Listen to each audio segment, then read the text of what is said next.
LDF-ലേക്കുള്ള Jose K മാണിയുടെ ക്ഷണം തമാശയെന്ന് കേരള കോൺഗ്രസ് സംസ്ഥാന കോർഡിനേറ്റർ അപ്പു ജോൺ ജോസഫ്.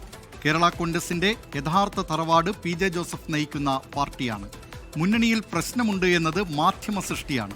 10 സീറ്റുകൾ കേരള കോൺഗ്രസിനുണ്ടെന്നും അതിൽ ജയിക്കുന്ന സ്ഥാനാർത്ഥികളെ നിർത്തുമെന്നും അപ്പു ജോൺ ജോസഫ് പറഞ്ഞു. ആ പ്രതികരണം കാണാം. ജോസ് കെ മാണി ചുമ്മാ ഒരു തമാശ പറഞ്ഞില്ല. 1964 KM ജോർജ് ചെയർമാനായിട്ട് തുടങ്ങിയ കേരള കോൺഗ്രസ്സാണ് തറവാടെന്ന് പറയുന്നത്. ആ തറവാടെന്ന് പറയുന്നത് PJ ജോസഫ് നേതൃത്വം കൊടുക്കുന്ന കേരള കോൺഗ്രസ്സാണ്. പിന്നെ അതൊക്കെ ഇപ്പോൾ ഈ ഒരു ഏതോ മാധ്യമപ്രവർത്തകർ ചോദിച്ചതിന് ജോസ് കെ മാണി ഒരു മറുപടി പറഞ്ഞതെന്നല്ലാതെ ഈ 10 സീറ്റുകളിൽ നമ്മൾ നിർത്തുന്ന സ്ഥാനാർത്ഥികളുടെ കാര്യത്തിൽ തീർച്ചയായിട്ടും നമ്മൾ ഒന്നല്ല ഒരു 10 പ്രാവശ്യം വട്ടം ചിന്തിച്ചിട്ടേ നിർത്താവുള്ളൂ എന്നുള്ളൊരു എന്താ പറയുക ഒരു റിക്വസ്റ്റ്, ഒരു അഭ്യർത്ഥന കോൺഗ്രസ് പാർട്ടിയുടെ ഭാഗത്തുനിന്ന് വന്നിട്ടുണ്ട്. ലോകത്തെവിടെയായാലും ഏത് സമയത്തും 24 വാർത്തകളും ഓഗ്മെന്റഡ് റിയാലിറ്റി പാക്കേജുകളും എക്സ്പ്ലെയിനറുകളും വിശദമായി കാണാൻ ഞങ്ങളുടെ YouTube ചാനൽ നിങ്ങൾക്ക് സബ്സ്ക്രൈബ് ചെയ്യാം.